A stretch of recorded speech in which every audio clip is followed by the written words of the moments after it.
Irmãos, quero lembrar-lhes o evangelho que lhes preguei, o qual vocês receberam e no qual estão firmes.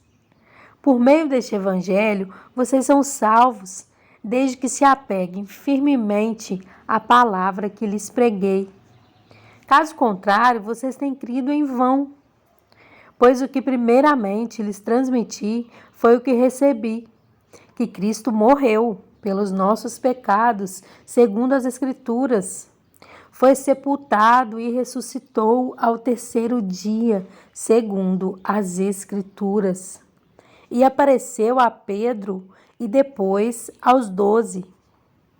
Depois disso, apareceu a mais de 500 irmãos de uma só vez, a maioria dos quais ainda vive, embora alguns já tenham adormecido. Depois apareceu a Tiago e então a todos os apóstolos. Depois destes, apareceu também a mim, como a um que nasceu fora de tempo, pois sou o menor dos apóstolos e nem sequer mereço ser chamado apóstolo, porque persegui a igreja de Deus.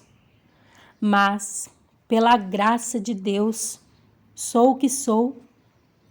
E sua graça para comigo não foi em vão. Antes, trabalhei mais do que todos eles. Contudo, não eu, mas a graça de Deus comigo. Portanto, quer tenha sido eu, quer tenha sido eles, é isto que pregamos e é isto que vocês creram. Ora, se está sendo pregado que Cristo ressuscitou dentre os mortos, como alguns de vocês estão dizendo que não existe ressurreição dos mortos. Se não há ressurreição dos mortos, então nem mesmo Cristo ressuscitou. E se Cristo não ressuscitou, é inútil a nossa pregação, como também é inútil a fé que vocês têm.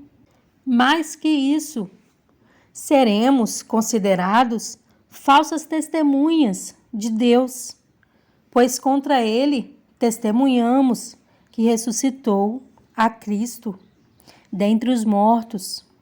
Mas se de fato os mortos não ressuscitam, ele também não ressuscitou a Cristo. Pois, se os mortos não ressuscitam, nem mesmo Cristo ressuscitou. E se Cristo não ressuscitou, inútil é a fé que vocês têm, e ainda estão em seus pecados. Neste caso, também os que dormiram em Cristo estão perdidos. Se é somente para esta vida que temos esperança em Cristo, dentre todos os homens somos os mais dignos de compaixão. Mas, de fato, Cristo ressuscitou dentre os mortos, sendo as primícias dentre aqueles que dormiram, visto que a morte veio por meio de um só homem. Também a ressurreição dos mortos veio por meio de um só homem. Pois da mesma forma como em Adão todos morrem, em Cristo todos serão vivificados, mas cada um por sua vez. Cristo, o primeiro. Depois, quando ele vier, os que lhe pertencem. Então virá o fim, quando ele entregar o reino a Deus, o Pai, depois de ter destruído todo domínio, autoridade e poder. Pois é necessário que ele reine até que todos os seus inimigos sejam postos debaixo de seus pés. O último inimigo a ser destruído é a morte, porque ele tudo sujeitou debaixo de seus pés. Ora, quando diz que tudo lhe foi sujeito, fica claro que isso não inclui o próprio Deus, que tudo submeteu a Cristo.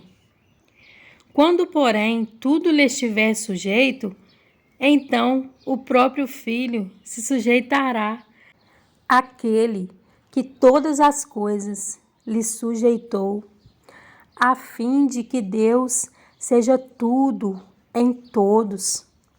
Se não há ressurreição, que farão aqueles que se batizam pelos mortos? Se absolutamente os mortos não ressuscitam, por que se batizam por eles? Também nós, porque estamos nos expondo a perigos o tempo todo. Todos os dias enfrento a morte, irmãos. Isso digo pelo orgulho que tenho de vocês em Cristo Jesus, nosso Senhor. Se foi por meras razões humanas que lutei com feras em Éfeso, que ganhei com isso? Se os mortos não ressuscitam, comamos e bebamos, porque amanhã morreremos. Não se deixem enganar, as más companhias corrompem os bons costumes. Como justos, recuperem o bom senso e parem de pecar, pois alguns há que não têm conhecimento de Deus. Digo isso para a vergonha de vocês. Mas alguém pode perguntar: como ressuscitam os mortos? Com que espécie de corpo virão? Insensato! O que você semeia não nasce, a não ser que morra. Quando você semeia, não semeia o corpo que virá a ser, mas apenas uma simples semente, como de trigo ou de alguma outra coisa. Mas Deus lhe dá um corpo como determinou, e a cada espécie de semente dá seu corpo apropriado.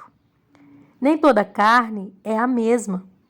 Os homens têm uma espécie de carne, os animais têm outra, as aves outra e os peixes outra. Há corpos celestes e há também corpos terrestres. Mas o esplendor dos corpos celestes é um, e o dos corpos terrestres é outro. Um é o esplendor do sol, outro o da lua, o outro o das estrelas, e as estrelas diferem em esplendor umas das outras. Assim será com a ressurreição dos mortos. O corpo que é semeado é perecível e ressuscita imperecível. É semeado em desonra e ressuscita em glória. É semeado em fraqueza e ressuscita em poder. É semeado um corpo natural e ressuscita um corpo espiritual. Se há corpo natural, há também corpo espiritual. Assim está escrito: o primeiro homem, Adão, tornou-se um ser vivente. O último Adão, espírito vivificante. Não foi o espiritual que veio antes, mas o natural. Depois dele, o espiritual. O primeiro homem era do pó da terra, o segundo homem do céu. Os que são da terra são semelhantes ao homem terreno, os que são do céu ao homem celestial. Assim como tivemos a imagem do homem terreno, teremos também a imagem do homem celestial. Irmãos, eu lhes declaro que carne e sangue não podem herdar o reino de Deus. Nem o que é perecível pode herdar o imperecível. Eis que eu lhes digo um mistério. Nem todos dormiremos, mas todos seremos transformados. Num momento, num abrir e fechar de olhos, ao som da última trombeta. Pois a trombeta soará, os mortos ressuscitarão, incorruptíveis, e nós seremos transformados. Pois é necessário que aquilo que é corruptível se revista de incorruptibilidade, e aquilo que é mortal se revista de imortalidade.